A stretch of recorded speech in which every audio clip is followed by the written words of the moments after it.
안녕하세요. 미술사학과 20학번 이유라입니다. 2021학년도 2학기 한국회화사 중간발표회 표암 강사항의 송도기행첩 중 영통 동구도를 주제로 하여 발표하겠습니다. 먼저 목차입니다.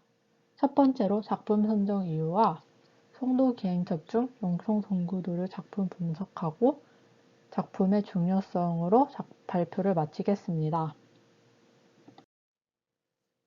작품 선정 이유에 들어가기 앞서 먼저 당시의 역사적, 회화사적 시대상을 설명하겠습니다. 18세기 조선은 영종조의 강력한 통치 아래 구현된 안정된 정치 상황은 사회를 안정시켰습니다. 이를 바탕으로 경제적 번영과 문화적 도약을 이룬 시대입니다. 18세기는 후기 회화사에서 의의가 깃든 시대입니다.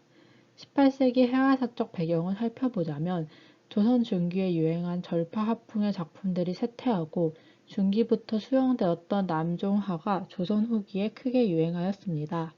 이때 남종화는 원명대 남종화와 추가로 청대 남종화가 들어왔습니다.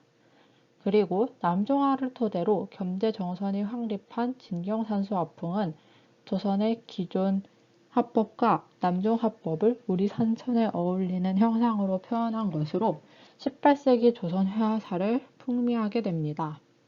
또한 풍속화가 유행했고 서민들 사이에서는 민화가 유행했으며 서양화법이 수용된 시기입니다. 이러한 조선 후기의 회화사 발전은 초중기 전통과 중국의 회화를 소화하면서 당시 대두된 실학과 자주식에 발현된 산물로 볼 수 있습니다. 다음으로 간단히 강세왕의 연보를 살펴보겠습니다. 표암 강세왕은 1713년에 태어나 1791년에 사망하였습니다. 그의 집안은 선조들은 임금과 두터운 관계를 가진 명문가 출신 사대부이며 강세왕을 포함해 3대가 기로소에 들어간 이름 있는 집안이었습니다. 그는 어려서부터 총명하였고 후에 시서화를 갖춘 삼절로 인정받습니다. 강세왕은 청장년기를 안산에서 보냈습니다. 30여 년간 그는 안산에서 학문과 예술에만 정진하며 자신과 같은 현실 정치권에서 소외된 인사나 많은 이들과 교류하였습니다. 강세왕이 일찍이 서양화법을 수용할 수 있었던 이유도 이 때문이라 생각됩니다. 안산에 있는 안산항은 청나라로 가는 백길이 항상 열려 있어서 청의 문물을 가장 먼저 접할 수 있었는데 청을 건너온 서양 문물도 이때 마음껏 누릴 수 있었습니다. 이후 영조의 배려로 1773년 61세의 나이로 벼슬길을 오릅니다. 제가 강세왕의 작품을 발표 작품으로 선정한 이유는 남종화와 서양화풍을 수용해 자신의 독특한 회화세계를 형성하였다는 점입니다. 겸재정선의 진경산수는 남종화를 토대로 우리 산천의 실경을 그렸으나 여전히 관념적인 실경이며 진경이라는 말뜻에 100% 미치지 못합니다. 강세왕은 실경산수화에 대해 객관적인 사실성의 관점으로 작품을 그렸습니다. 그래서 강세왕의 작품을 보면 진경산수와 화풍을 이으면서도 서양화법을 수용하여 객관적인 실경산수를 그렸기 때문에 그의 작품 중 영통동구도를 발표 주제로 선정하였습니다. 18세기 조선 후기에는 문인들의 유람을 통한 화첩 제작이 유행하였습니다. 송도기행첩은 1757년 개성 유수인 오수채의 초청으로 제작되었습니다. 송도기행첩에는 개성 지역의 명승지를 그린 16개의 그림과 3건의 글이 수록되어 있습니다. 또한 이 화첩의 작품에는 다양한 필치가 구사되었습니다. 강세왕이 여름날 직접 개성을 유람하며 그가 실제로 보고 느낀 감흥에 대한 그의 생각을 대변하는 듯한 작품들입니다. 이는 곧 조선 후기 유행한 남종 문인화의 특징인 사의적인 필치를 사용하며 실경을 추구하면서도 문기 있는 진경을 그리려 노력함을 알 수 있습니다. 그중 오늘 발표에서는 영통 동구도를 전경, 중경, 후경 순으로 감상하며 분석하겠습니다. 영통 동구도는 오관산 방면의 실경 산수화입니다. 먼저 좌측 윗부분에 쓴 기행문에 따르면 영통도 입구에 난립한 바위들은 어찌나 큰지 집채만 하여 그 바위에는 푸른 이끼들이 끼어 있는데 눈을 깜짝 놀라게 한다. 이 넓은 장관은 정말 보기 드문 풍경이다. 실제로 강세항은 영통사로 가는 길목을 장식한 이 거대한 바위 풍경의 감동을 매우 구성적인 구도로 토산과 바위를 합폭의 3분의 2 이상을 채우면서 산수에 웅장함을 부여하며 실경산수화의 특성을 드러냈습니다. 전경에는 주제 정물인 거대한 바위를 근접하게 표현했습니다. 화면 맨 하단에는 절단된 바위를 그려넣어 화면 속 공간의 깊이감을 더하고 화면 밖으로는 공간을 확장시켰습니다. 바위 아래 난 길 위에는 유람하고 있는 선비와 뒤에 시동이 있습니다. 바위와 비교하여 인물을 현실감 있게 인물과 풍경의 비례를 반영하여 작게 그렸으며 진한 먹필선으로 인물감을 확실하게 표현하였습니다. 전경에 이어지는 중경 역시 거대한 바위로 전경과 후형을 잇고 있습니다. 화면의 절반을 차지하는 큼직한 바위는 서양적인 음영법을 사용하였습니다. 이끼가 덮인 바위의 표면에는 준법을 사용하지 않고 일관적인 선명한 윤곽선으로 그려져 평면적일 수도 있었으나 선염채색으로 그라데이션을 사용하였습니다. 녹색, 황색 계통과 먹색이 조화를 이루면서 표현되어 수채화적인 면모를 보입니다. 바위에는 서양 화법이 혼재된 독창적인 조형성을 느낄 수 있습니다.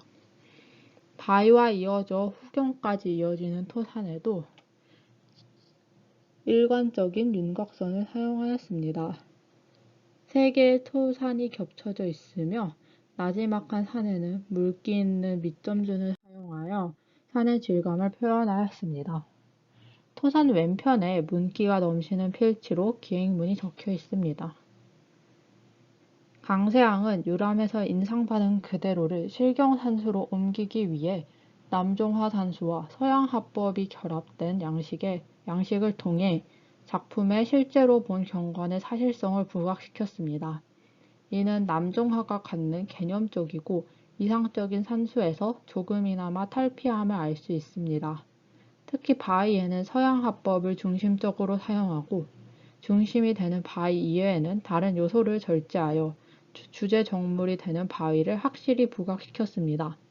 이러한 방법을 근대 원소식 구도라고 합니다.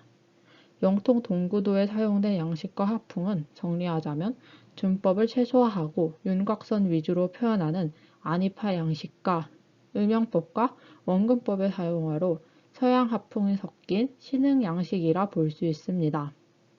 하지만 여전히 토산의 질감 표현을 위해 밑법 산수 화풍을 구사하고 문치 넘치는 필치로 적힌 기행문 등 남종화 양식과 서양화의 섞인 표현 방법은 진경은 닮아야 한다는 강세항의 입장을 반영하면서도 소극적인 강세항의 초기 선택적인 서양화법 수용을 보여주는 작품입니다.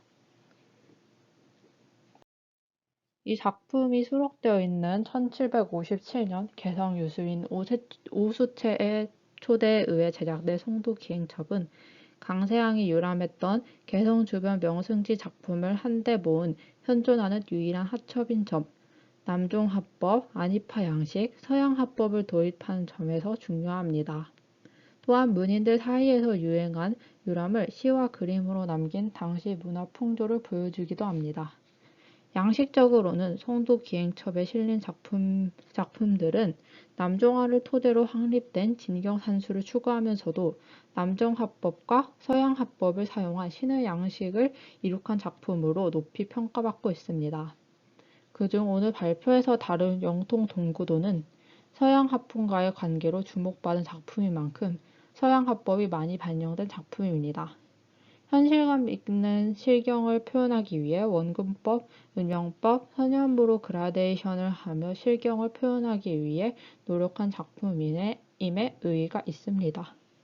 또한 송도기행첩은 1757년경 강세항의 안산식이 제작된 작품인데 강세항이 영조에 의해 벼슬길을 오른 뒤 연경사행을 통해 서양화법을 실질적으로 수용했다고 보통적으로 보지만 그가 남긴 작품과 송도기행첩 등을 보면 그가 관직을 하기 이전부터 이미 서양화법을 수용했고 그가 서양 문물을 일찍이 접할 수 있었던 사대부인 점과 청장년기인 안산 시절 여러 인사와 교류하고 안산항을 통해 청의 문물을 쉽게 접할 수 있었던 점을 보아 그가 연경사행 이전부터 이미 서양화법을 접하고 직접 작품에 적용하였음을 보여주는 자료로 송도기행첩과 영통동구도의 의의를 보여줍니다. 또한 강세항은 시서와 삼둘로 인정받은 이입니다. 진경산수를 이어 한국적 문인하에 새로운 지평을 개척하였습니다. 남종화를 따라 그리는 것에 그치지 않았고 진경을 그리기 위해 서양화법을 수용한 최초의 산수화를 그렸다는 점에서 의의가 큽니다. 그는 크기 때문에 어려웠던 진경산수를 남종화의 보편성과 진경산수화의 명칭을 살린 조선의 실경을 다양한 화법을 수용하여 그려내면서 문기와 진경 둘 다 놓치지 않고 한국적인 문인화를 창출하는 데 기여하였습니다. 또한 그의 생애에서 제자 김홍도와 신의가 훌륭한 화가로 성장하여 강세항이 읽었던 회화의 맥을 이었다는 점에서도 이후 조선 회화사에 끼친 영향이 크다는 점을 보여줍니다. 다음은 참고 문헌입니다. 그럼 이상으로 발표를 마치겠습니다. 감사합니다.